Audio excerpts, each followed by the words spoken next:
আল্লাহ যদি আপনাকে তৌফিক দেয় জায়গা কিনার, আল্লাহর ওয়াস্তে কাউকে বললেন না, নিজের ভিতরে রাখেন।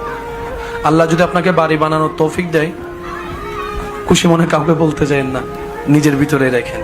কোন একটা চাকরিতে ইন্টারভিউ দিয়েছেন, হুট করে খুশি মনে বলতে যাবেন না, নিজের ভিতরে রাখার চেষ্টা করেন। গাড়ি কিনছেন, যা কিনছেন নিজের ভিতরে রাখেন।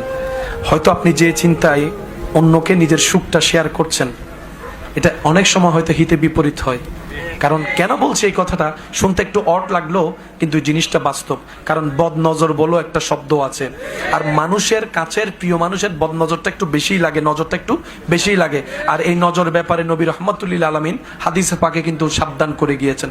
সেজন্য আপনার এই জীবন চলার পথে আপনার যাই আল্লাহ পাক দিয়েছেন, দিচ্ছেন, দিবেন, নিজের ভিতরে একটু কষ্ট করে সেভ করে রাখার চেষ্টা করবেন। ঘটনা পরিপূর্ণ না হওয়া পর্যন্ত কাউকে বলার দরকার না, হয় হিংসুক বেড়ে যাবে, ঈর্ষাকারী বেড়ে যাবে, নজর দেনেওয়ালা বেড়ে যাবে, প্ল্যানিং করে না মানেওয়ালা বেড়ে যাবে।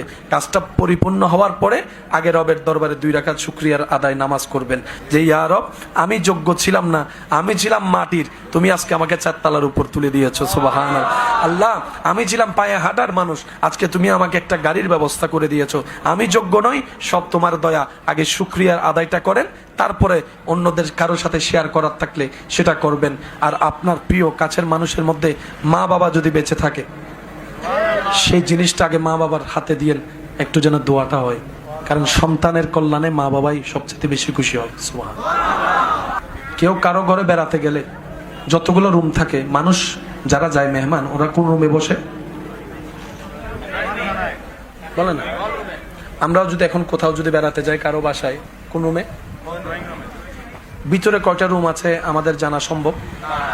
ওই রুমের বিছানার চাদর কি কি কালার জানা সম্ভব? কিন্তু আমাদের অধঃপতন এমন নিম্ন পর্যায়ে চলে গিয়েছে, এই বিভিন্ন ভিডিও টিডিওর নামে মানুষ বেডরুমের স্ট্রাকচার পর্যন্ত ভিডিও করে ফেসবুকে দিয়ে দিচ্ছে। নিজের ঘরের ভিতরের রুমের বেডের বেডশিটটা কি, যেটা তার বউ জানার কথা, তার স্বামী জানার কথা, হয়তো তার ফ্যামিলি মেম্বার জানার কথা, এখন পুরো বাংলাদেশ জানে। এটাকে যদি আমরা উন্নয়ন মনে করি, তাহলে আমি ক্ষমা চাচ্ছি। এরকম উন্নয়নের দরকার নাই, এরকম উন্নয়নের দরকার নাই।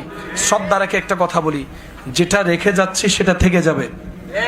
আজকে থেকে 30 বছর, 15 বছর, 20 বছর আগে যখন থেকে এগুলা শুরু হয়েছে, ওই ভিডিওগুলো কম বেশি আছে না নাই?